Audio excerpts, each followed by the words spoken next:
I'm Kara O, and I'm the heart specialist, and my job is to help men and women have better relationships. One of the things that I've discovered that has gotten in the way of men and women being able to have really great, loving, passionate, romantic relationships is this guy. He represents the fantasy, and that is, you know, the prince who carries the princess off to the castle. And women are comparing men to that. They don't realize that's going on, but it's the truth. They've been spoon-fed the fantasy since they were little girls. So what's going on for them is they're trying to find this guy. And in their wedding, what's that all about? The fantasy.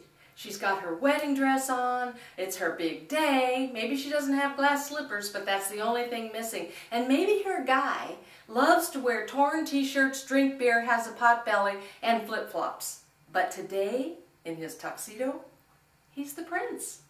It's the day. And then we don't know what happens when the prince carries the princess off to the castle, right?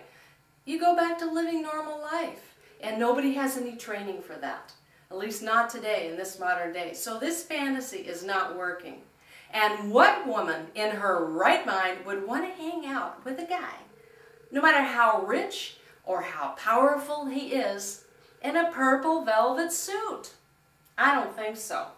So let's get rid of that, because it's not working for us.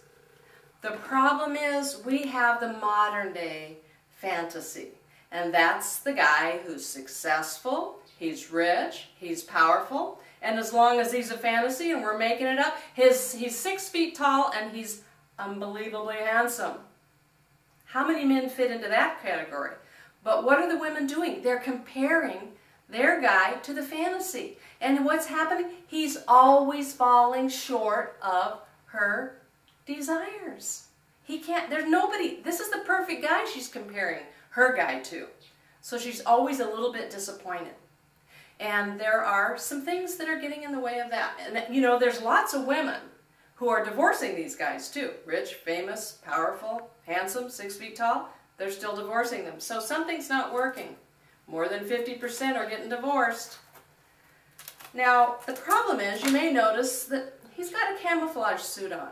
We've gotten rid of the fantasy, but now we're stuck with a guy who's been taught since he was a little boy not to show his feelings. He's hiding his feelings. And what women really want, whether they understand it or not, is the heart-to-heart connection. They don't really want the house and the jewels and the cars. I mean, they do, but that's not what makes them feel great inside. It's the heart-to-heart. And that's my job, to help you get from here to there. So, this guy, why does he cover his feelings up? He's been taught since he was a little boy to do that. Pick yourself up, dust yourself off, get back out there. Don't cry, be a man. Don't cry, be a man. Don't show your feelings, be a man. Don't be vulnerable, be a man. That's not working for either one of them, because she wants him to show his feelings and he's not going to. No way. Especially if she's been kind of beaten up on him for not measuring up to her goal. So what happens, one of the secrets in my book is that men are driven to be successful. They're driven to be successful. They can't help themselves. Another secret is men are driven to make their woman happy. Now what happens if she's letting him know in subtle and sometimes not so subtle ways that he's disappointing her?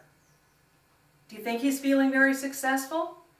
And if she's causing him to feel that way, do you think he's going to be wanting to make her happy? No, it messes the whole thing up. The bottom line is that a man wants to be with a woman who makes him feel like a man. And when she does that, and she appreciates the things about him that made her fall in love in the first place, he then gets to be her hero. He wants to make her happy, and he'll look for ways to do that. So we don't want to keep doing that to her. So let's get rid of the camouflage. We want to get down to the heart of the matter.